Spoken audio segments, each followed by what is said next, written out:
Alegoría Mexicana.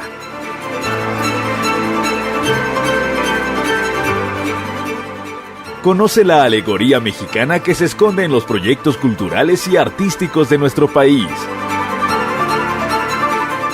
Alegoría Mexicana.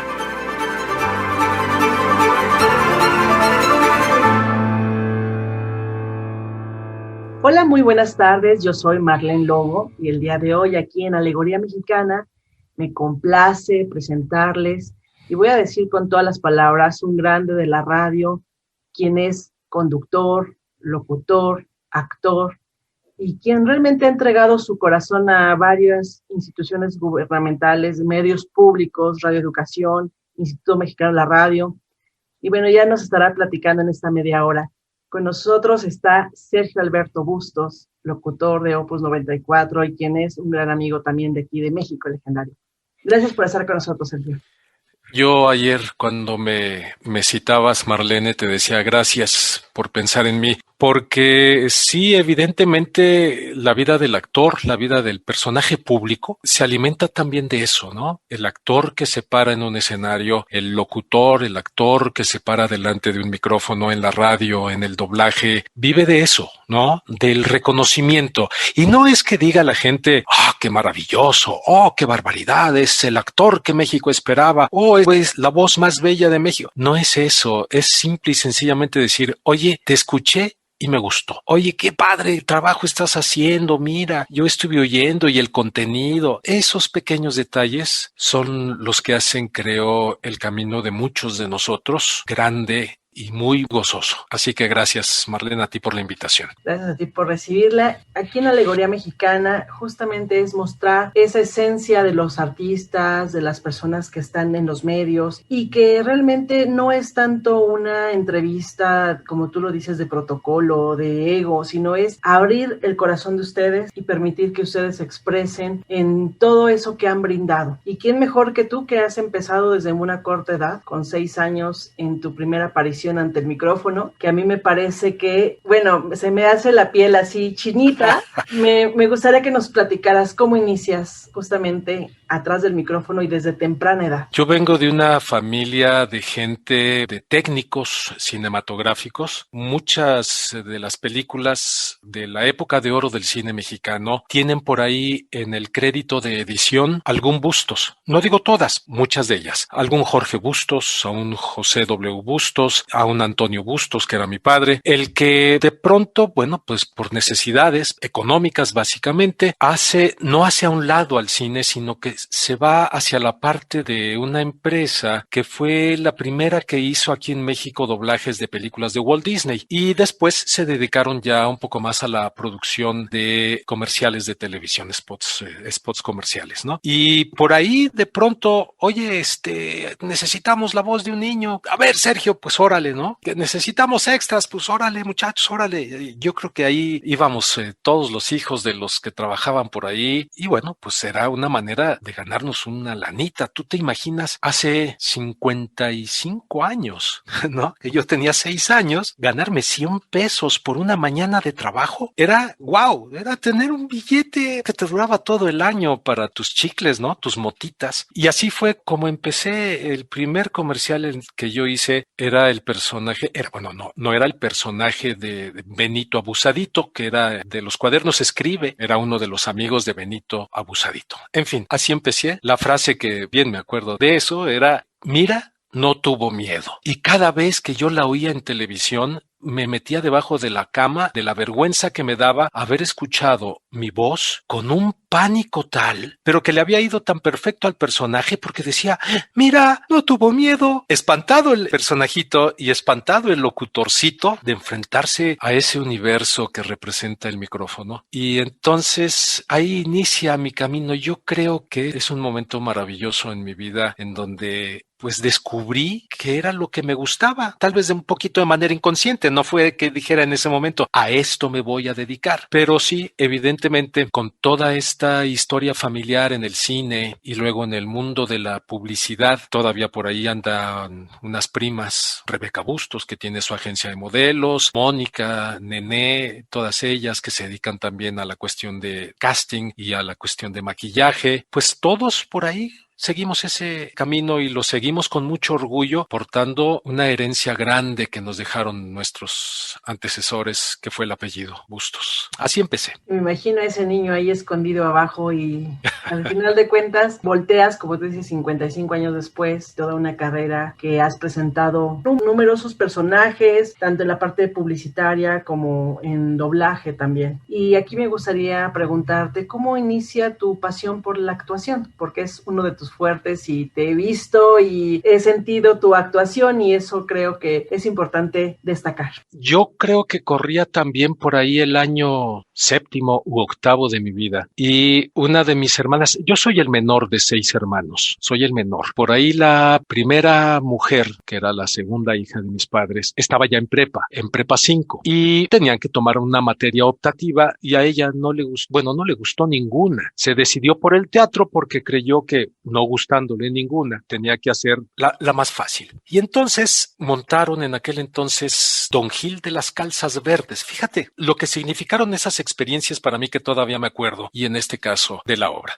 Don Gil de las Calzas Verdes. Entonces ahí va la familia Bustos de la Tijera a ver a la hija mayor en el teatro. Ella, como no le gustaba el teatro, no era su pasión, pues dijo, no, yo aquí hago nada más un rellenito, ¿no? Y sí, evidentemente salía ella en un balcón de amiga de la protagonista, no hablaba nada, se asomaba a la ventana y chao. Eso era lo que hacía mi hermana, ¿no? Pero la obra, que era de capa y espada, pues fue para el niño Sergio un mundo nunca antes visto ni imaginado, ni vivido, porque esa es la belleza del teatro, que no es nada más el actor quien vive el personaje y vive el momento histórico y dramático que está representando, sino que si es un buen actor, si es un buen director, si es una buena obra, si es un buen montaje, el público se involucra de tal manera que se convierte en otro personaje. Pues yo, evidentemente, me convertí en un personaje. Y entonces, en el entreacto, se cierra el telón y queda en el proscenio la carta que había leído en donde él se había enterado que la otra le había puesto el cuerno, ¿no? No recuerdo exactamente la historia, pero corrí, me subí al proscenio y empecé a actuar. O sea, agarré la carta, que fue el elemento mágico que me transportó como agujero negro a otra parte del universo y me puse, según yo, a leerla y el público empezó a guardar silencio porque en el entreacto todo mundo platicando, todo mundo, los niños, otros niños echando relajo, jajaja, se empiezan a callar y luego se empiezan a reír porque el escuincle de 6, 7, 8 añitos actuando, ¿no? Y fue como la experiencia es justo lo que le pasa al actor con esa cuarta pared, ¿no? Que es donde bloquea la presencia del público y se queda en su escena. Me pasó a mí. Yo no hice caso o hice caso omiso de la presencia del público, de sus reacciones y seguí actuando hasta que anunciaron tercera llamada, continuamos y entonces volví a la realidad, a mi realidad. Corrí, bajé del escenario y me fui a sentar a mi silla, ¿no? Termina la obra de teatro, vamos caminando por el pasillo de la prepa 5, que era un pasillo bien, me acuerdo, bueno, piso con loseta, iba yo jugando espadazos y de pronto me hieren y sin la más mínima idea de que existía una técnica para caer herido o muerto, me dejé caer como tabla, pero además caí con la cabeza en el suelo duro. Recuerdo la reacción de toda mi familia, pero especialmente de mi madre, que corrió, me levantó en brazos y me puso una sobada en la cabeza y yo le decía, no me duele, mamá, no me duele, mira, no me duele. Después de haber recibido realmente un sopapo fuerte de parte del piso, ¿no? Así es como creo yo también quedó marcado con el teatro, con la idea de alguna vez convertirme en actor. ¿Cuál fue tu experiencia ya un poco más grande al egresar a Filosofía y Letras, a la Facultad de Filosofía y Letras? Al ingresar, pues mira, yo tuve la suerte de haber estudiado la prepa en un CCH y después de ahí cursé la carrera de piloto aviador. Los amigos me decían, sigues en las nubes, ¿no? Está bien, no fuiste actor, pero bueno, sigues en las nubes. Claro, el asunto fue que fue una época para el país muy, muy difícil, como siempre hemos vivido, ¿no? Con devaluaciones, con carestías y entonces yo presenté exámenes en Mexicana de Aviación, no me aceptaron porque no era ni hijo de piloto, ni pariente de piloto, no llevaba recomendación, era un hijo de la calle para ellos, no tenía yo cabida en la empresa. Dije, bueno, si ellos no quieren, yo tampoco quiero. Y corrí a casa y dije, yo tenía una amiga de la que me habían dicho, está en la mejor escuela de teatro de México, en la UNAM. Ese comentario se refería al CUT. Pero yo no sabía porque yo estaba muy separado del medio habiendo estudiado aviación. Y entonces abrí las páginas amarillas, busqué UNAM, páginas blancas, ¿no? Del entonces directorio telefónico. Encontré UNAM y empecé a buscar teatro.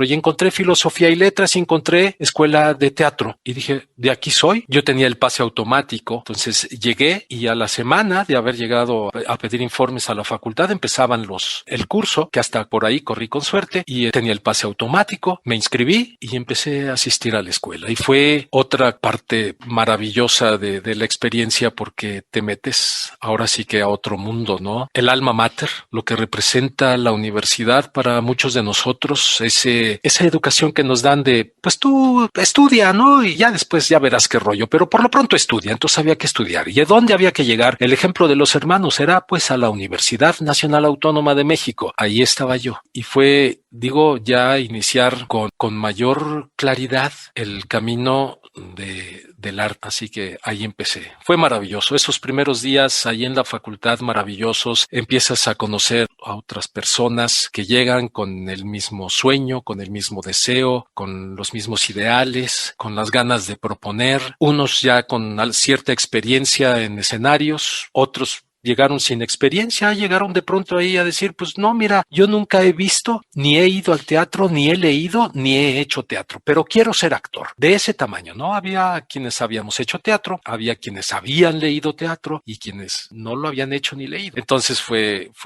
muy padre. Yo como me había tardado un par de años, 3 años más bien, entre que hice la carrera de piloto aviador, me dieron salida por la puerta trasera en Mexicana, 3 años, dije, tengo que recuperar el tiempo. Y entonces me puse a trabajar con los compañeros de años anteriores, que ya tenían que presentar, por ejemplo, exámenes de dirección, exámenes de producción, exámenes, ¿no? Y entonces llegaban a preguntar, ¿quién quiere actuar en mi examen? Yo, siempre salía yo.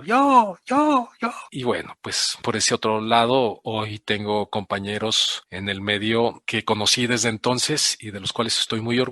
Así fue como inicié mis pasos en el camino del teatro y de todo lo demás, porque de ahí se desprende evidentemente lo poquito que hice de doblaje. No me dedico exactamente al doblaje. Lo mucho que he hecho de locución, entré a radio, sobre todo a radioeducación, porque yo quería pues evidentemente hacer radioteatros, radionovela y todo lo que tuviera que ver con la actuación, y empecé a ver y a encontrar otros mundos, ¿no? Como dices, la locución, entrevista, la conducción, los noticiarios, la lectura de noticias, todos esos mundos los he conocido, los he abordado y los he disfrutado muchísimo. Y yo con esto me quedo en este primer bloque, justamente me diste pie para lo que viene en el siguiente bloque, que es hablar justamente de esta pasión tuya de la radio, cómo te atrapa la radio, pero ya volvemos con más de Alegoría Mexicana. El día de hoy, Sergio Bustos con nosotros aquí en Alegoría Mexicana. Ya volvemos.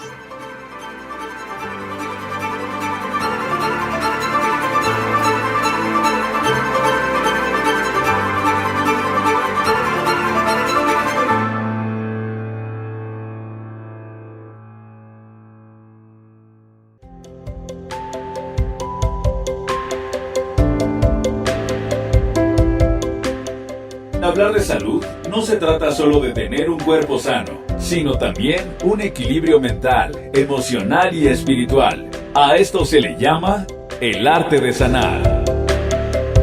Una serie radiofónica creada para ti que buscas nuevas alternativas. Itzy Dafne te invita todos los lunes a las 12 del día en tu programa El Arte de Sanar, México Legendario. la puerta a la cultura.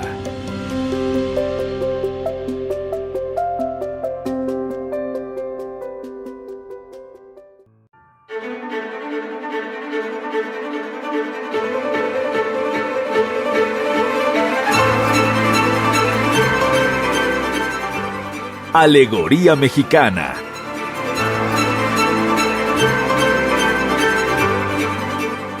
Conoce la alegoría mexicana que se esconde en los proyectos culturales y artísticos de nuestro país. Alegoría mexicana.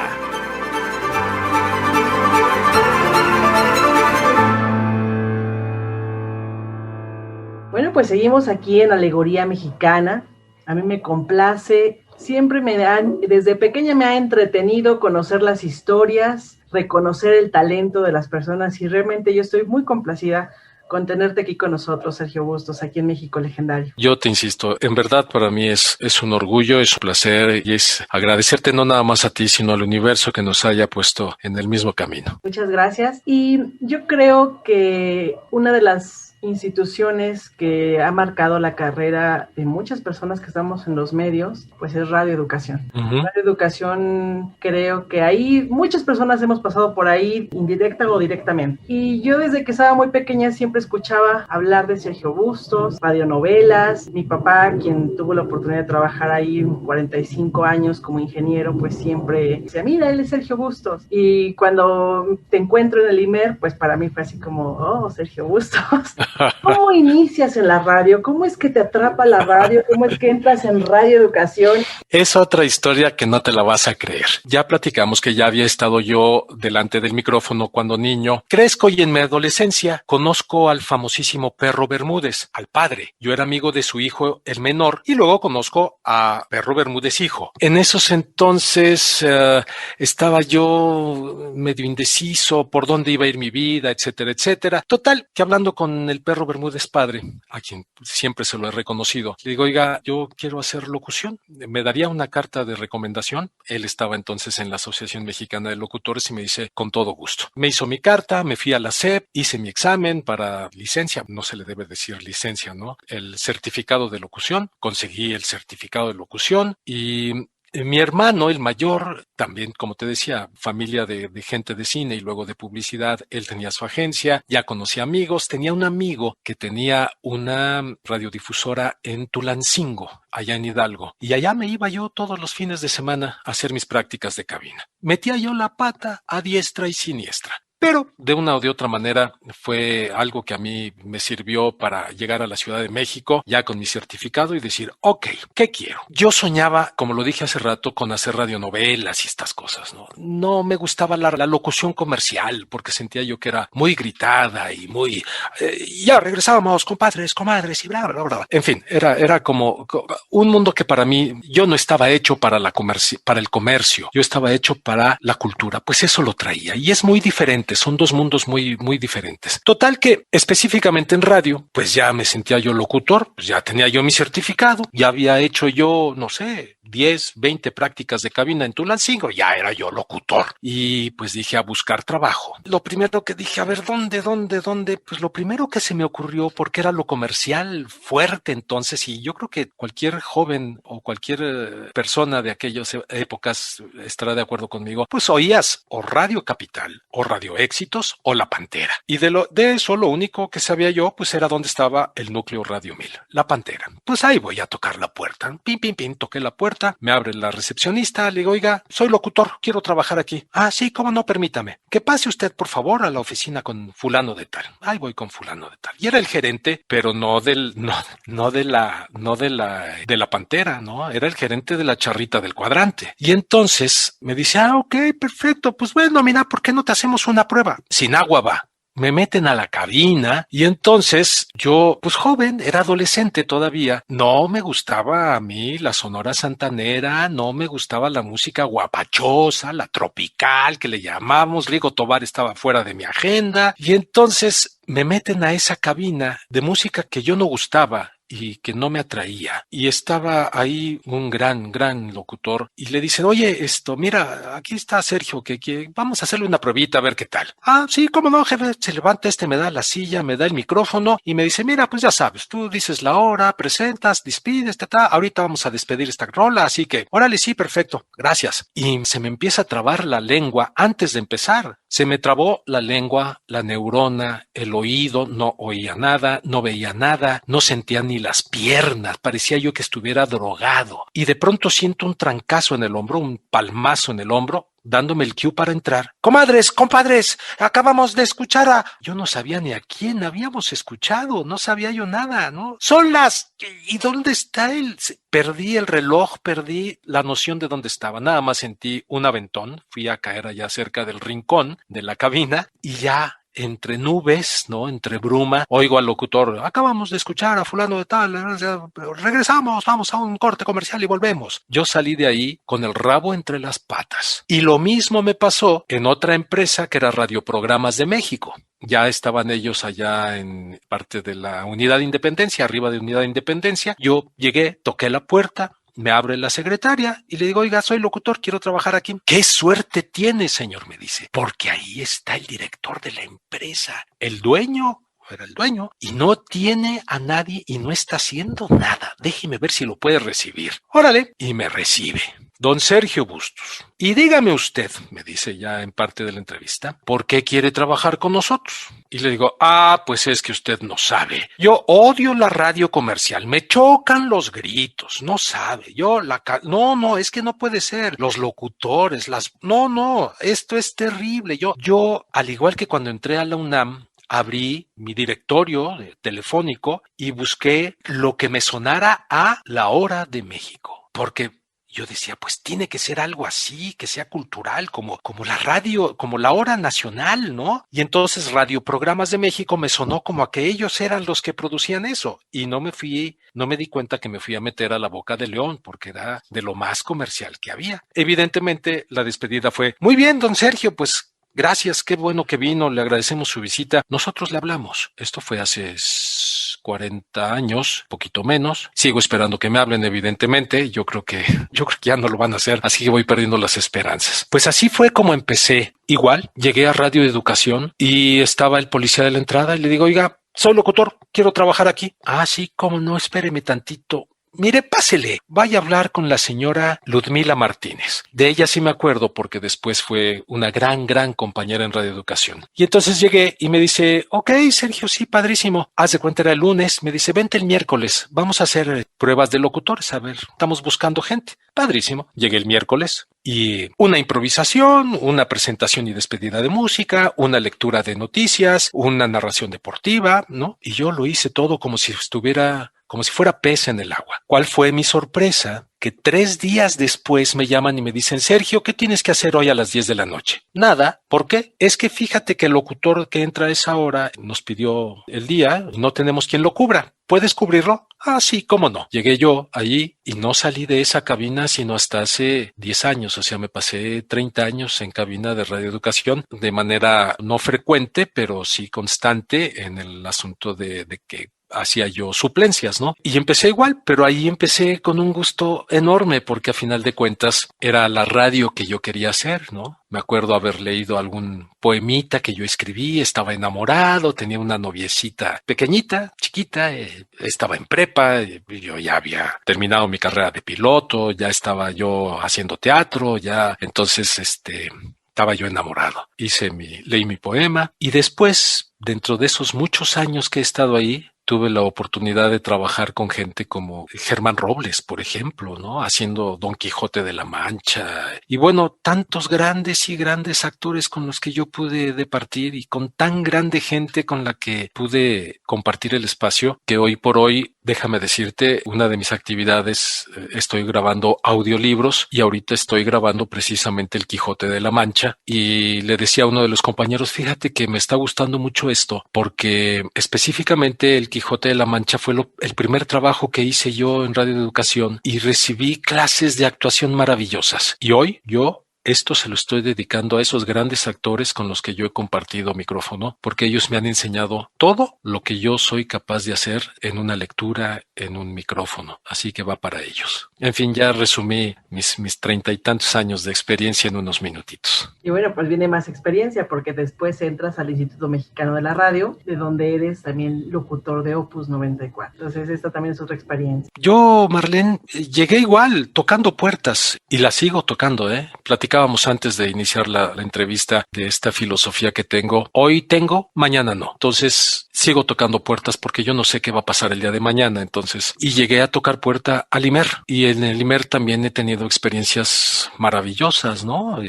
Desde, no sé, compartir con gente, tanto en producción como del otro lado del micrófono, experiencias como ser 8 años voz de la hora nacional, por ejemplo, ¿no? 8 años sobrevivimos cambios de presidente, 2 cambios de presidentes, porque empecé al final del sexenio de uno, sobreviví todo el sexenio del otro, cambio y el principio del otro. Entonces, bueno, pues sí, ahí un primer reconocimiento que nos dieron en el New York Radio Festivals, que es el festival más prestigioso de la radio en el mundo. Nos dan un reconocimiento a la hora nacional en aquel entonces por algunos trabajos que habíamos hecho. Pues también, evidentemente, radionovela, radioteatro, hemos hecho de todo ahí, programas infantiles. Ahí empecé yo mi relación con el ISSSTE, en donde también fui voz durante cerca de 15 años, programas que hacíamos ahí de infantiles, deportivos, de la familia, de la salud, evidentemente. Sí, mi paso por el IMER fue grande. Nunca pensé llegar yo a una radiodifusora, porque acuérdate que en aquel entonces las radiodifusoras estaban en otro espacio, estaban allá en la calle de Margaritas, y yo ya llegué cuando estaban las instalaciones recién inauguradas hacía poco acá en Joco, en Mayorazgo, y es donde estaba la parte de producción. Entonces yo llegué directamente a producción. Ahí también trabajando toda mi vida como freelance, y solo hasta que las radiodifusoras, hasta que se construye el edificio de las radiodifusoras, la torre en Mayorazgo, es que de pronto un día un gran compañero, gran amigo, Mario de la Fuente, me dice: oye, ¿qué haces en Radio Educación? Pues mira, hago cabina, participo en otras producciones y leo noticiarios en cabina, y leemos y hacemos entrevistas y tenemos invitados, hacemos noticiario cultural. Dice: ¿no te gustaría hacer un casting aquí para Opus? Yo, fíjate lo que son las cosas. Por dentro pensé: ay, Opus, música clásica. No sé nada. Híjole, y además me da una flojera impresionante. Hoy lo estoy reconociendo públicamente, ¿eh? Y entonces le dije: órale, sí. Era una época baja, ¿no? En el nivel de cantidad de producción que había, y dije: pues tengo tiempo, voy a probar. No sabes las alegrías, los gozos, lo contento que estoy hoy. Esto fue hace 9, 10 años ya, por todo lo que he aprendido en cuanto a música. Y no sabes, hoy me subo a mi coche y la primera estación que pongo es Opus. No porque esté yo ahí, sino porque realmente he aprendido de la música y ello me ha permitido gozarla de otra manera. Y esto vaya como consejo para quienes de pronto dicen: ay no, qué flojera la música clásica. Realmente necesita uno sumergirse un poquito, atreverse a meter los pies, como cuando estás en una alberca con agua fría. Primero metes los pies y dices: uy, y luego bueno, pues te vas metiendo, y ya que estás adentro te das cuenta de que no está tan fría. Y empiezas a gozar. Pues es la experiencia con la música clásica. Realmente, mientras más conoces, más la disfrutas y más te vas compenetrando de ella y más te vas metiendo en el mundo de la música de concierto. Así que fue otra experiencia. Todas han sido maravillosas. No las puedo catalogar de otra manera. Te admiro y reconozco tu carrera, y yo creo que aquí en México Legendario podemos dar ese pequeñito homenaje a ustedes, ese homenaje a sus carreras, ese reconocimiento, porque bueno, realmente yo a veces escucho esos programas infantiles en Radio Educación donde sale un duendecillo por ahí y digo: ay, qué bonito se escucha, y de pronto me dice mi hermana: es Sergio Bustos, y yo: ¿en serio? o de pronto algún radioteatro, alguna radionovela, o de pronto algún comercial, o sea, tú estás ahí presente y pues eres toda una institución en el mundo de la locución. Mucha gente dice, no, yo no soy institución, y en la modestia, pero son institución y hay que reconocerlo, porque muchas personas que estamos en los medios públicos, que estamos empezando, quisiéramos tener carreras tan sólidas y tan consolidadas como ustedes, y como tú lo estás diciendo, es el estar tocando puertas, el trabajar, y sobre todo a mí me gustó mucho una frase, palabras más, palabras menos, que tú dices, yo a veces me levanto en las mañanas con la única intención de preservar esa humildad, que no se me suba el ego, que no se me suba esa fama, y yo creo que eso habla muy bien de ti, porque habla de una esencia, de una calidad de ser humano. Yo creo que si amas lo que haces, si respetas lo que haces y para quién lo haces, la fama no te importa si llega o no llega. La fama no está en tu horizonte, ¿sí? Y por tanto, el ego no tiene a dónde subirse. ¿Me explico? Yo todos los días voy con un gusto a trabajar. ¿Sabes? Yo soy de los que digo, hay quien dice, el trabajo es tan feo que te pagan por hacerlo. Y yo les contesto, pues para mí es un placer hacerlo, y el placer es doble cuando recibo el pago. Porque a final de cuentas, soy de los pocos afortunados que hacen lo que quieren hacer, porque yo renuncié a mi carrera de piloto, como dije al principio, yo renuncié, yo podía haber insistido, o yo tenía que haber insistido en esa que era mi primera profesión. Yo renuncié y yo dije, adiós, no quiero esto. Y me fui, claro, me jaló porque era lo que yo traía en la genética, ¿no? El arte, la cultura. Entonces, habiendo renunciado a eso, pues para mí fue todo camino arriba, empezar de cero y empezar tarde en todo caso. Pero siempre hubo gusto, siempre hubo deseo, siempre hubo placer, siempre hubo respeto y siempre hubo sobre todo amor y compromiso. Y el compromiso es no quedarle mal a nadie con quien te comprometes y no quedarte mal a ti propio. E insisto, ahí el ego no entra y entonces la fama no tiene de dónde agarrarse. Esas cosas no importan realmente. Hace 2 años recuerdo que entré a un teatro ahí en Coyoacán, y de pronto se presenta un protagónico, una obra, El gesticulador del dramaturgo Rodolfo Sigli, donde tú eres el protagonista, fuiste protagonista, compartiste ahí pues una experiencia muy bonita para los espectadores. ¿Qué me puedes decir de este trabajo que hiciste? ¿Cómo marcó tu vida? Porque yo me acuerdo que en ese momento estabas muy emocionado y, claro. Y realmente, bueno, creo que es como un ejemplo de lo que yo he visto de la parte de teatro. Entonces, bueno, por eso hago referencia a esta obra. Mira, nos juntamos un grupo de amigos. La situación en México, y esto evidentemente tú lo dices hace 2 años, antes de la pandemia, la situación del teatro en México está frita, ¿no? Es muy triste este asunto de querer vivir. Mira, yo hablo mucho de mis filosofías, y mi filosofía, cuando pude combinar la actuación con la locución, decía, voy a vivir de la locución y voy a vivir para el teatro. Y sabes, en un principio fue maravilloso. Yo tuve problemas de salud que me hicieron alejarme un poco de esa filosofía, pero era maravilloso poder conjuntar el mundo de la locución, que me daba los medios económicos para vivir bien, tranquilo, y entonces poder escoger el teatro que yo quería hacer. Y en ese momento yo tuve la oportunidad de trabajar con grandes directores, hacer grandes montajes. Bueno, pero la situación del teatro ha ido muy en declive, muy en declive, como de toda la cultura en general, porque hay un desprecio tal por la cultura en México que es realmente triste ver cómo la gente prefiere quedarse en casa viendo una telenovela o un partido de fútbol que salir a ver una obra de teatro. Y luego, bueno, pues sí, la competencia tan desleal, tan fuerte que hay hoy con los medios con el cine, con el video, con el streaming, con, ¿no?, los Netflix, los canales estos que pues tienes lo que quieres, cuando quieres y como quieres. Entonces sí, evidentemente, un mes de Netflix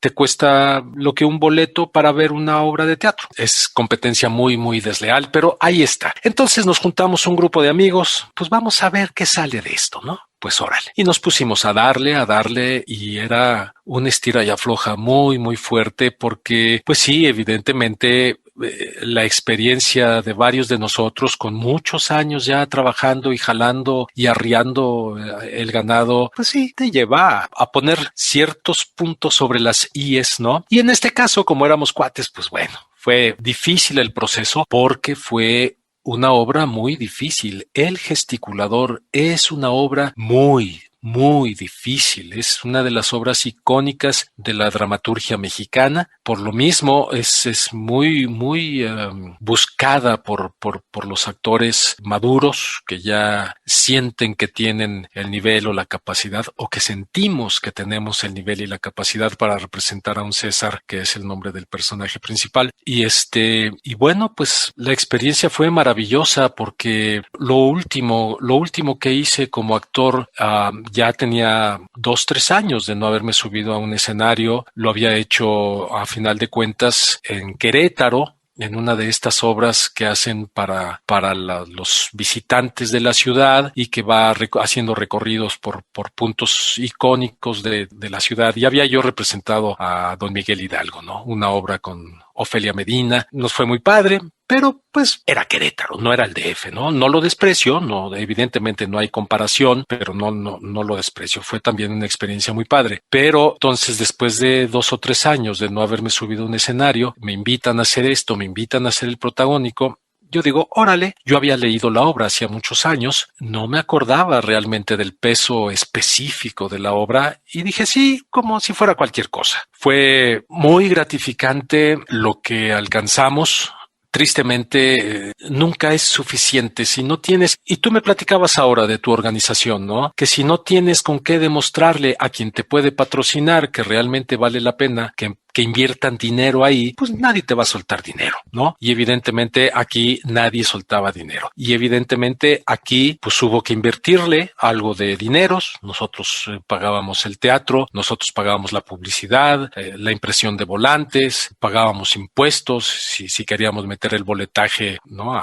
¿Cómo se llama? El servicio telefónico de compra de boletos. Nosotros pagamos cuando hicimos el estreno ahí en el Teatro Coyoacán. Nosotros pagamos el vinito, nosotros pagamos todo, había que pagar todo. Entonces terminas por darte un gusto millonario, ¿no? Porque no hay quien crea en ti. Y la conclusión de esto, que no tiene nada que ver con el teatro, sino más bien con la mentalidad del empresario mexicano, es que si ellos no ganan todo, no les conviene invertir. Y el empresario mexicano no invierte en nada, mucho menos en cultura. En fin, pero eso es otra harina de otro costal. El asunto es que fue muy gozoso, fue muy gozoso, una experiencia que guardo en mi corazón todavía. Y estos bigotes y estas barbas que me ves, pues me quedan desde hace 2 años que me dejé, ya traía la barba completa, ¿no? Y mucho más grande, más desaliñada, digamos, queda todavía como herencia de ese personaje. Pues ya estamos por terminar el programa. Yo creo que hay muchas cosas que preguntarte, pero nos has resumido pues toda tu carrera. Yo creo que las personas que te están escuchando, que nos están escuchando, pues realmente es admirable todo lo que has hecho. Antes de despedirnos, yo siempre termino esta entrevista con una pregunta que es: ¿qué alegorías, qué significados ha dejado tu carrera en ti, que te ha hecho como Sergio Bustos, como la persona que eres y que ha formado esa filosofía de que tanto hablas? ¿Cuáles son esos símbolos, esas alegorías que están en tu carrera? Mira, yo creo que cada uno de los personajes que he abordado, tanto en radio, haciendo radionovela, radioteatro, pero también el personaje que hace entrevistas, pero también el personaje que lee un noticiario, pero también el personaje que habla de cultura, todos los personajes de radionovela, de radioteatro que he abordado, todos han aportado algo a mi personalidad el día de hoy. Y tengo mucho de lo bueno y mucho de lo malo de todos ellos. Yo afortunadamente no me considero un ser perfecto. Antes, al contrario, soy muy perfectible, y la enseñanza es que día con día debemos, sí, de aprender de todos los que nos rodean. Siempre habrá alguien, el vecino más gris, el más apagado, el más triste, ponle el apelativo que quieras. De él tendrás algo que aprender, como yo he podido aprender de todos y cada uno de esos personajes. Y de todos y cada uno de esos personajes he hecho desde mendigos hasta reyes, pasando por asesinos, pasando por maestros de escuela, pasando por campesinos, ¿sí? De todos he aprendido algo. Entonces, a mí ese es creo, el gran aprendizaje que me ha dejado el teatro, el radio, específicamente esos dos, pero bueno, lo poco que he hecho de cine y de televisión es lo que es la gran enseñanza que me han dejado y por la cual hoy vivo. Eso es parte de mi filosofía diaria, ¿no? Aprender, aprender, aprender. Y todo ello con amor a lo que hago, ¿no? Amor al aprendizaje y con mucha humildad. La fama y el ego no existen en mi vida y creo que soy feliz. En la medida que tenga la felicidad, yo creo que cada quien en su vida es feliz tanto como lo quiera ser o se lo permita ser. Yo soy muy feliz. A lo mejor la felicidad no tiene tamaño, no tiene medida, no lo sé, pero sé que soy feliz y eso me basta para poder tener este tipo de charlas, ¿no? Y abrirte de corazón y podríamos hablar de muchas cosas que me daría pena decir, pero las diría con eso, con humildad y con mucho amor. Pues muchas gracias, Sergio Bustos, por estar aquí compartiendo con nosotros en este micrófono de México Legendario. Pues es para nosotros un honor reconocer también tu carrera y que estés aquí con nosotros también es muy importante porque has sido parte también de este proyecto y realmente te reconozco y todo el equipo reconoce tu trabajo y pues es muy grato tenerte aquí con nosotros en Alegoría Mexicana. Yo te agradezco nuevamente, Marlene, que hayas pensado en mí. Es un gusto para quien se atreva a escuchar esto. Es un gusto si cuando termine el programa digan, qué padre, sí, tienes razón, yo voy a hacer así, yo voy a tomar esto, yo, ¿no? Si hay algo que se quede en el corazón de alguien que lo escuche, con eso está cumplido el cometido mío. Yo sé que soy un humilde cancionero y para los objetivos que tienen ustedes soy una pieza del ajedrez nada más y espero en todo caso que aún siendo un peón del ajedrez aporte algo a tu asociación, Marlene. Que por cierto, felicidades, ¿eh? Muchas gracias y bueno, pues aquí está con nosotros Sergio Bustos, te agradezco muchísimo, pues ya seguiremos en este camino de los medios y nos seguiremos encontrando en los micrófonos y en más espacios donde tenga que ver la cultura. Bueno, pues muchas gracias por estar aquí con nosotros, yo despido el programa, yo soy Marlene Logo, en la producción Mario de la Fuente, esto es Radio México Legendario 2021. Hasta la próxima.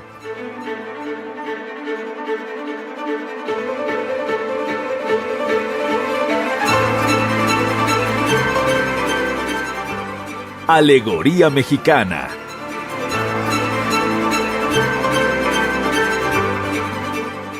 Conoce la alegoría mexicana que se esconde en los proyectos culturales y artísticos de nuestro país. Alegoría Mexicana.